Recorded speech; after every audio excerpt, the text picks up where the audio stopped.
welcome. This is Peter Winnick. I'm the founder and CEO at Thought Leadership Leverage, and you're joining us on the LinkedIn Live extension of the podcast, which is Leveraging Thought Leadership. I'm really excited about today. Today, my guest is MBS, but I can pronounce it, or I properly pronounced his name, which is Michael Bungay Stanier, an old Perfect. and a multi-award-winning author. So his books have sold over 1 million copies. His last book, before the most current, was The Coaching Habit, which has become, a standard in the industry, the standard. His newest is How to Work with Almost Anyone, which is phenomenal. He has been happily married for 30 years, so that's an accomplishment. Thank you. He's been a Rhodes Scholar. He's raised $400,000 for Malaria No More.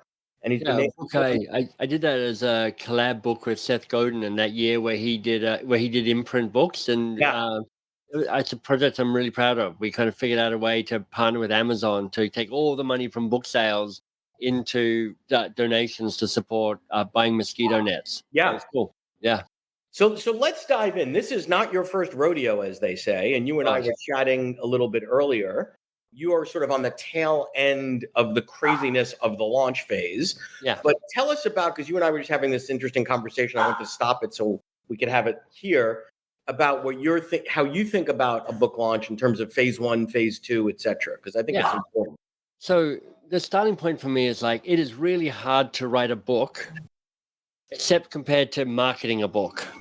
It's really hard to market a book, except compared to trying to get people read a book.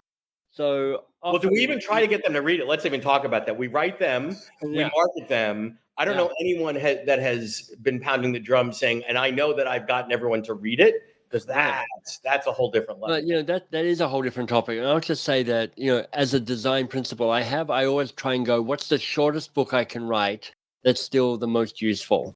Because my goal is to get people to the end of the book. So I'm constantly trying to take stuff out of the book so that there's fewer excuses to stop reading.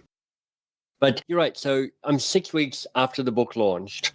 And before that, I probably spent 3 or 4 months thinking about, worrying about, preparing for a book launch. And I'm balancing two tensions, Peter. One is I want to make a splash. I want people to know that I've arrived. I want it to be a thing. And at the same time, I don't want to be seduced into thinking that the book launch is everything. The book launch is just the start of something.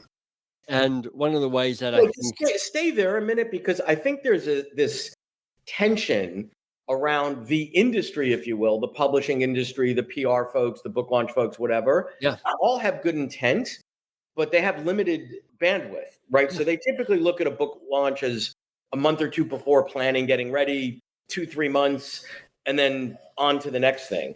That's right.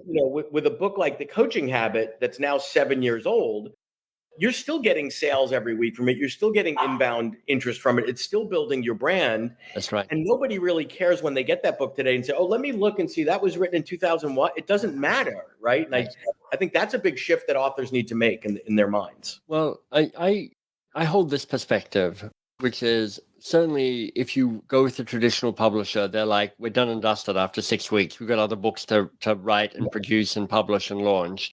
You're on your own. But in many ways, you were always on your own. So that's just helpful to know, which is only one person really cares about this book, and it's you, the author.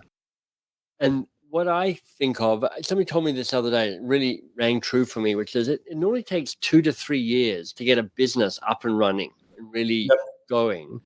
Your book could be a business. Certainly the people who are listening to us, who are thinking about thought leadership, not just as a book, but as an ecosystem of stuff that gets done. You're like, this is part of a book. You should be touring this book for 2 to 3 years.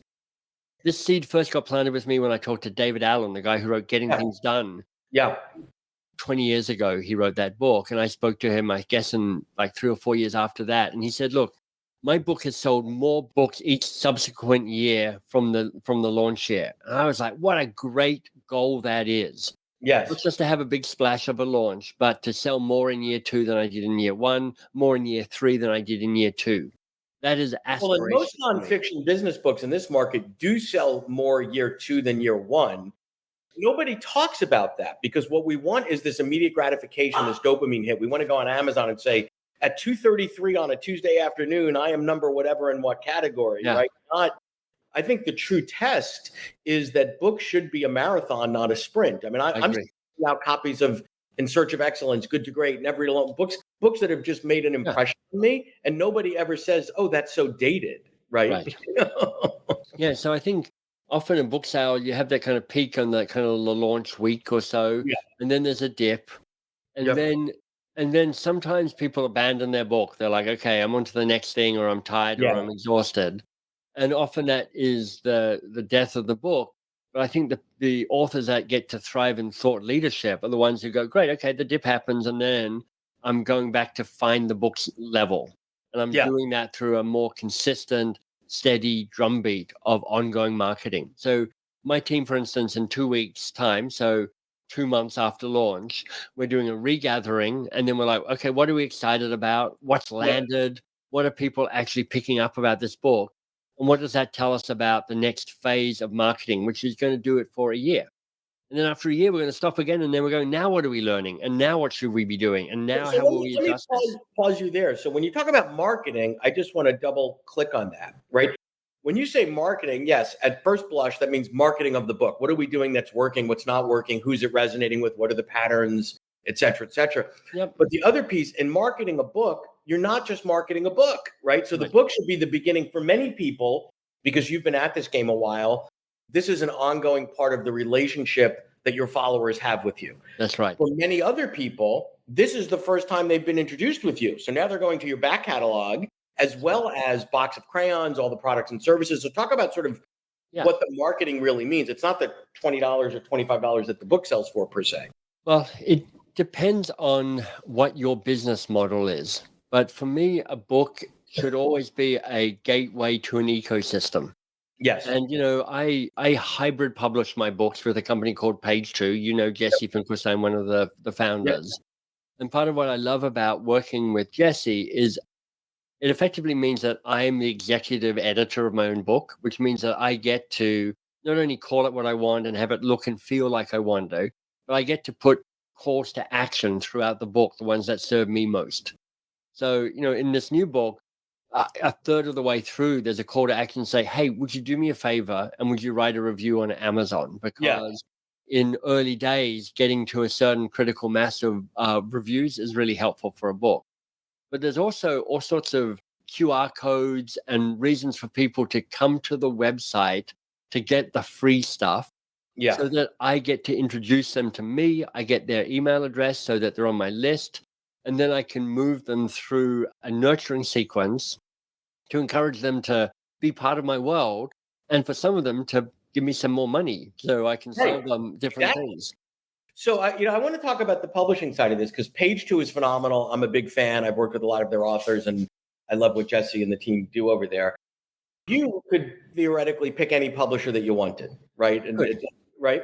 But that's different because you've got the track record to walk into a Simon and Schuster or self-publish or whatever and say, I know I'm going to sell within A and B plus or minus, and I've spent hundreds of thousands, if not millions of dollars developing the brand, et cetera, et cetera, et cetera. What are the things that people should be thinking about? Because I think people don't understand that the choice of a publisher is largely a business model choice, number one. Number two, whether you like it or not, I love that you said you're the executive producer from a content standpoint. But what most publishers don't tell you is you just earn the title of head of sales and marketing and business development for the book, which might not be a title that you want. Right. So if you go with a traditional publisher, the upside is you got a bunch of people making a book for you. And you don't have to worry about any of the minutiae about how a book gets made or how it gets distributed and the like. And if you're lucky, you've got some sort of advance. So you've been paid a bit of money up front and it hasn't cost you anything to do this. Right. Downside of a traditional publisher is you probably don't have final say on the title, on the look, on the feel, on the distribution, on how it's kind of tagged and coded. As well as timing, right? They say, well, this is timing. We're going sprint. So control is a broad term that applies to lots of variables against a book. Yeah. And you also have a business model, which means approximately you earn about 10% of a cover price. And you got to earn back your advance. And then for every book you sell, $20, you're going to get $2. So think about that for a minute. I just want to put a highlight on that point. If I said to you, Michael, I've got a deal. We're going to be business partners. Right. You're going to do all the work. You can do the writing, whatever. I've got this machine to print it. And I think a good deal would be 90-10.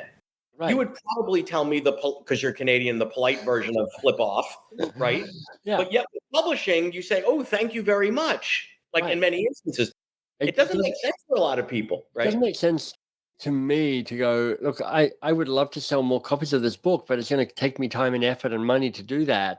And I only earn 10%, 10 cents on the dollar.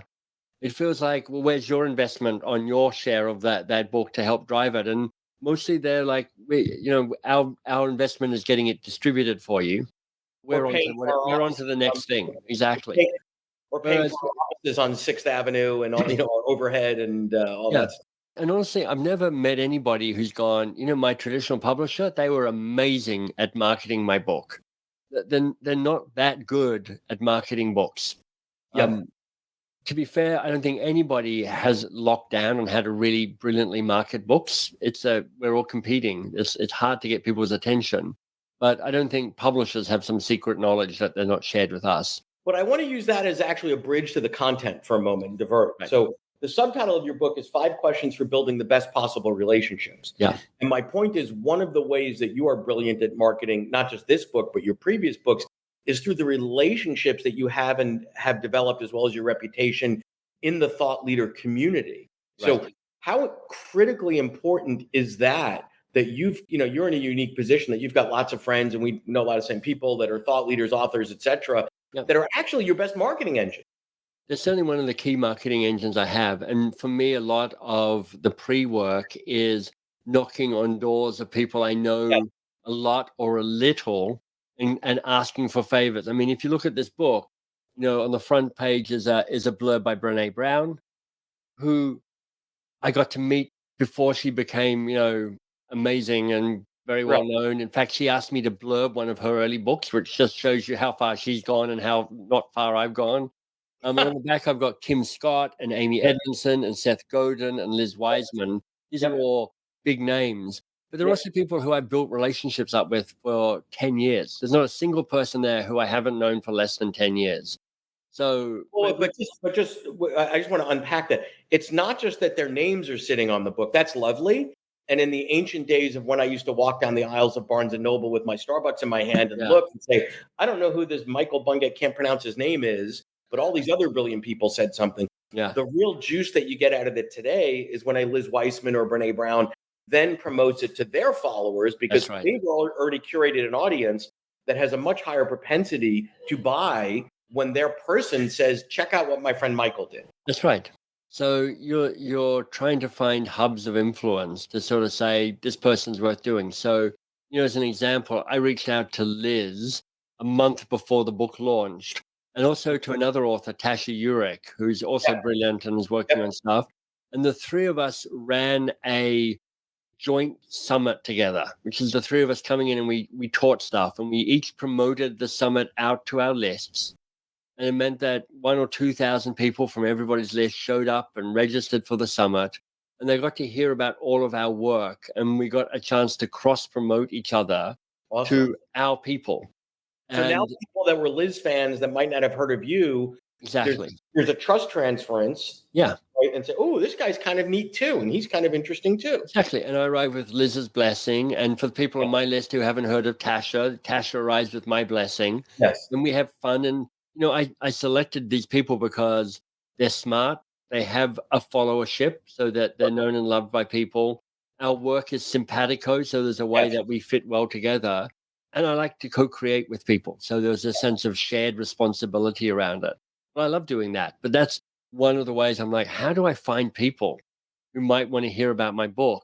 And I'm not a big believer that social media by itself does it. Like, I've seen the numbers, and it's like something grim, like you sell one book for every 10,000 followers you have. I mean, it's something like that. It's sad. It's not an indicator of great success, but finding people who can say, I know, Michael, this is a great book. Hey, people, read Michael's book because it's wonderful. That's a great endorsement. Yeah, and I also think that in general, the thought leader community is a very generous community. So and I've seen lots of clients and friends that might be, first time authors or whatever, reach out to quote rock stars, tell their story and say, hey, I've been a big fan of yours, would love your help or testimonial. You'd be shocked at how generous folks are because they remember like it's funny that you said, you gave Brene a testimonial before she was Brene, but not the Brene of Netflix, right? That's right. And now her testimonial, if we put a number, is probably worth more than the one that you gave in terms of the juice that it I had. would think so. Yeah. I would think that's true. But and I get asked all the time by people who know me or don't know me about whether I do this. And I'll just tell you, I have a standard reply, which is send me your manuscript. Yeah. I'll take a look at it. If it's not a hell yes, it's a no. So it means that I end up saying no to a good number of people's books that get sent my way because I'm like, it's not quite a fit for me. I'm almost always willing to take a look because I've done the same. Like I've knocked on a bunch of people's doors and some don't answer and some answer and say no and some answer and say yes. It's persistence that gets you the testimonials.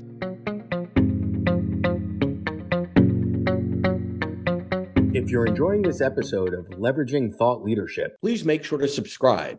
If you'd like to help spread the word about our podcast, please leave a 5-star review at ratethispodcast.com/LTL and share it with your friends. We're available on Apple Podcasts and on all major listening apps, as well as at thoughtleadershipleverage.com/podcasts. So let's shift it for a couple minutes to business models. We've been pretty book centric because it's topical and I think it's important, whatever. You've done some, one other thing, well, maybe more, that I think is really, really interesting in that you kind of fired yourself at some level or replaced yourself because most thought leaders become the founder and CEO of Them Incorporated. In your case, it was Box of Crayons. So you were smart enough to not name it after yourself. And then you got smart enough to replace yourself. Yeah. So I have 2 companies and Box of Crayons has a business model which is selling training to enterprise companies, so big companies, Fortune 1000 companies. So, our clients are like Microsoft and Salesforce and TELUS here in Canada and Gucci, kind of really significant companies. Yes. And the book has been critical to the success of that company. I can point to 10 books bought by 10 people who have each bought in more than $1 million worth of business over time. So more than $10 million worth of business are just coming from 10 books. And in fact, in the early days of the book, I kept saying to myself, remember, Michael, you're selling coaching programs, you're not selling books. Because I make more than 10% royalties per book in my hybrid publishing model. But if I'm selling a program for $10 or $15 or $20,000, I have to sell a lot of books to generate the same sort of amount of revenue and profit. So that's how I work it on the corporate side, the B2B side, business to business. And then on the B2C side, which is selling to individuals, I have a different model, which is like a book leads to an individual course, which is like $100 or a bit more or a bit less, depending, which then leads to a membership site. And this idea that membership sites is a great business model for commitment and recurring, predictable income. It's a kind of a moving people along so there's a place for people to hang out and do their important work. And that's the key business model on the B2C side. So I love how you separate the two. I would say that if we were to spend more time, which we won't, on, let's drill down on who the avatars are in the B2B side. You can answer that question with a high level of specificity, both demographically and psychographically. That's right. And that's who you're writing to, who you're marketing to, because yes, maybe it's random-ish that the 10 books lead to 10 million. But I would also argue that you're putting your thumb on the scale saying, how do I get the 11th, 12th, and 13th buyer? Because not all buyers are created equally, that have the ability to spend $1 million on behalf of Oracle or General Electric or whoever it might be. That's true. And at the same time, I'd say that, I think in part accelerated by COVID, the profile of that buyer has actually shifted quite a bit. The profile of buying big programs at an enterprise level has shifted quite a bit from let me talk to your sales team to let me figure all of this stuff out and then almost come and place an order. So I know at Box of Crayons, which I still own, even though it's now run by a team and I'm not that involved in the day to day. But they're just going through the process of resetting who their avatars are. And what's Yes. interesting is that's starting a conversation amongst us around, do we need to do an update to the Coaching Habit book so Right. that it speaks more to this next version of whoever the avatar is that might be for Box of Crayons? Right. So that could be a product extension that starts as a version 2 of the book, or That's right. different versions of the coaching, whatever it is. That's right. That's exactly what we're playing around with, which is like, Right. should we be launching a kind of different version of the Coaching Habit? The Coaching Habit for C-suite executives, the Coaching Habit for frontline employees.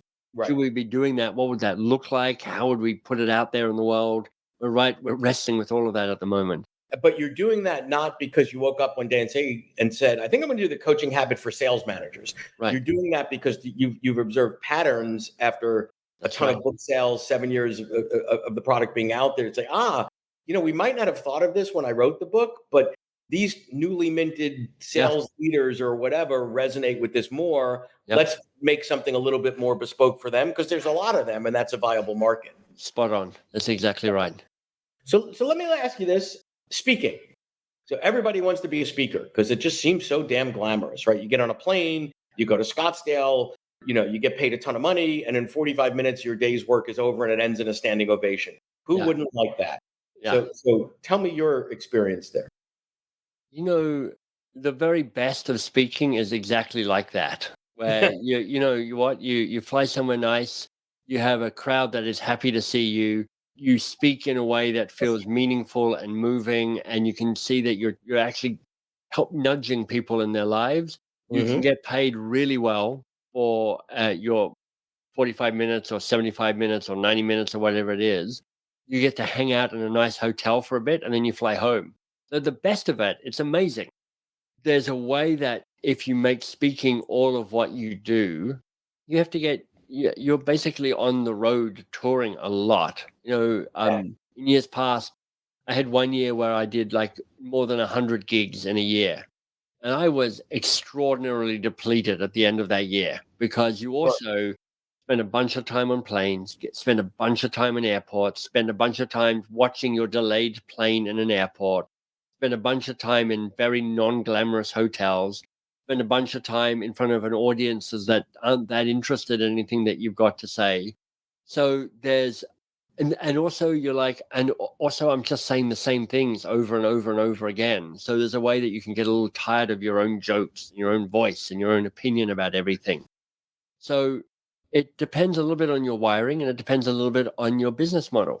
Like, I have a number of friends who go, I deliver 100 gigs a year. I'm charging somewhere between $30,000 and $50,000 a gig. So they are making somewhere between, let's call it $2 to $4 million a year. But these are people who have spent years building a reputation, winning their craft, having a best-selling book, and go, this is my favorite thing to do. I love this stuff. I, on the other hand, go, I love speaking, and I only want to do 20 gigs a year at the very most. Stay there a minute. So if you just love it, then do it. You're basically a performer, and I don't mean that in a bad way. There's no better way to make a living than getting up every day going, wow, I've got another group of 300 people that I get to share my message with. Yeah. However, I think, what you said is, okay, you got to a point and you said 20 is a good number for me, right? So it's one every other week, or some week, maybe 2 a week here, and then summers are slow or whatever. But you have to have the business model. And this is where we do a lot of work that says, okay, where most speakers kind of miss it from a business model standpoint is a keynote should not be the extent of your relationship with an entity, right? So every speaker has their logo page where we've worked with Microsoft and we worked with Dell and whatever. And it's like, no, you didn't. You did one speech one time for 45 minutes for the President's Club in Hawaii. Big deal. Yeah. The question becomes, do you have the products, the offerings, the services, et cetera, to further penetrate that enterprise at scale? And we always look at models and strategies that say you should easily be generating 5 to 10x the revenue in non-speaking generated activities. That's when right. You don't have a business, you have a practice. That's fantastic. Because for me, I am always trying to de-risk my business. Yes. And one of the ways I de-risk it is getting me out of the way, because I'm a flimsy, weak-willed, increasingly old person who I'm like, I've never Can been you put that reliable in at your the best of bio? times. That's going to be your new bio when they introduce Yeah, you. exactly, exactly. There's a flimsy. Yeah. So I'm constantly going, look, how am I setting up ways of working so that revenue can come in? It doesn't depend on my capacity to perform in the moment. Well, and then And here's a Captain Obvious comment. Nobody has ever bought anybody's speaking practice, right, but when you have the things that you talked about earlier, subscription-based revenue, enterprise clients, etc., that is exitable, irregardless of that's right. what you're doing at the moment. That's right. So, if you look at box of crayons, if I wanted to sell that, I could probably find a buyer for that. Yes. That's not a priority for me at the moment because for sort of different reasons. But it is I initially, but now the team in the last number of years has worked really hard to go, this is a really good business and it works without Michael's involvement. Yes. The membership site that I have set up for MBS.works, the B2C thing, my involvement in that is once a month running a 1 hour teaching session or a coaching session around that. So we've set up structures and a community support. That means that the Yep. community leans in on itself and that there's other ways to get kind of stuff about me or stuff that I've thought of. But I've removed myself from being at the center of that because I don't want to be at the center of that. And it's also too risky around that. And part of the idea of the Let me thought just. leader discipline that you bring, Peter, is build structures that are about amplifying your IP that generate revenue beyond personality. Yeah, and I think that's a key point. The other point I wanted to make is so the membership site requires 1 Michael hour per month. Now Yeah, there are other resources that support that, feed that, marketing, customer support, technical, whatever. that's But right. you don't have to know anything. I mean, you have to know something about it, but that doesn't take away from the things that you want to do. You can hire the right people or outsource or That's right. vendors, whatever, to put the systems and processes in place to keep that up and running at a high level. That's right. So there's a small team of two and a half people involved in keeping that community running, and they set up structures. They create personal interaction. There's all sorts of just systems that are set up to run in the background, and it means that I like at the last minute I need to go back to Australia next week for 2 months to help out with my family around stuff. And we looked at the conspiracy, which is what our membership site is called. And Right. Ainsley, who leads that, just went, great. Here's how we'll remove you from your 2 1 hour obligations in August and September. We can do that easily. And Right. now the whole thing carries on without me. Perfect. Because for me, the point of being a thought leader is to find freedom. Yeah. No, I love that. I love that because there's this tension between, wow, it's all about me. That's sort of that's good for the ego, that's good for lots of things, but then there's the uh-oh, it's all about me, right? That's So right. being able to Exactly. do both, so there are parts of your business, so like when you're going offline to Australia for Yeah, August and September, the part that's about you is so you'll turn your speaking business down for those 2 months. that's Okay. right. Or do remote or Yeah, accommodate it that way or yeah. whatever, but everything else doesn't come to a grinding halt. Yeah, and just kind of to finish up on the speaking business, I'll tell you, I have 5 criteria that I use to decide whether to say yes to a speaking gig. Yes. This might be helpful for people. Is it a friend? Is it in a cool location? Is it with a cool company? Is it a big audience of more than 1,000 people? Can they pay my full fee? And if they can tick 2 of those 5 boxes, I'm interested in a conversation with them. And then the overriding thing was, if this was happening in next week, would I say yes to it? Well, Because I think that's a great question because oftentimes we look at our calendars and say, "Oh, I can't believe at 3 o'clock today I'm talking to that idiot," right? all the time, I'm like, But two who's months the idiot ago, who said yes to this? And I'm like, I am the idiot who said yes to this. right? But two Because, months ago when you said yes to it, you're thinking, "Oh, some point in the future." Now, yeah, I'm sure it'll be fine. yeah, And I'm like, no, test that now. So that's just useful rules of thumb for me to help me kind of get over the pain of saying no to people because the pain in that I feel pain in turning it down because I'm like, I'm walking away from opportunity and revenue and profile and status. But I'm like, I've got the structures there because I'm committed to a bigger thing, which is the freedom to write the next book. Right. But now someone else might have different criteria if they're earlier in their career saying, if they Sure. meet my fee, period, Yeah. that's my criteria. If it's a cool location and they meet, like, the Yeah. criteria could be whatever is aligned to your life, right? Right. And The criteria at the start of my business 20 years ago, 22 years ago was, do they have a pulse and do they have a wallet? And I wasn't even fussed about the pulse, quite frankly. I was like, I just need work because I'm hustling and I'm trying to build and I don't have yeah, anything and I don't have any reputation. right. So I had a completely different criteria back then. Yeah, and those criteria evolve. As we start to wrap, let me ask you this: if you were to give some counsel, advice, maybe even coaching to someone who's, let's say, where you were 8, 10 years ago, so up and coming, Yep. kind of there, what might it be that you would tell them today? No pressure, but this could be life altering for many people. No pressure. Well, I think part of being a thought leader is it's not just about your thoughts, it's about your voice. It's about how you take ideas and how you bring them into the world. And I see a lot of people striving for thought leadershipness, but their content feels kind of the same. It's not that interesting and it's not that different. And so this may be survivor bias because this is kind of how I think about it for me. But I'm like, I'm always interested in going, how are you different and how are you interesting around the opinion that you have? And then I think it's really helpful to go, who am I really trying to help here? Who am I really trying to serve? And for me, being mission led around some of this stuff rather than business led can be really helpful. Like, in this new book, How to Work with Almost Anyone, I was like, I'm not that motivated by just trying to sell a lot of books. I've done that already with the coaching habit, sold 1 million and some copies of that.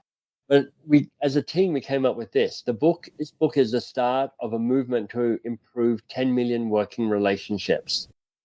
And I'm like, that gets me excited. That makes me think about business models and outreach and marketing And in a way that scale. I'm like, I'm trying to make the world a better place through the work that I do, not just I'm trying to get known for the work that I do. Fantastic. Fantastic. Well, I appreciate your time. Appreciate your work. I appreciate you. And Thank you, thanks for Peter. coming on today. It's been delightful. Thanks for wrestling with this. I love this idea of your commitment to like elevating thought leadership. So it's not just about look at me, I've got ideas, but it's like how do you scale your ideas to make the world a better place? Good stuff. Thank you. To learn more about Thought Leadership Leverage, please visit our website at thoughtleadershipleverage.com. To reach me directly, feel free to email me at peter@thoughtleadershipleverage.com. And please subscribe to Leveraging Thought Leadership on iTunes or your favorite podcast app to get your weekly episode automatically.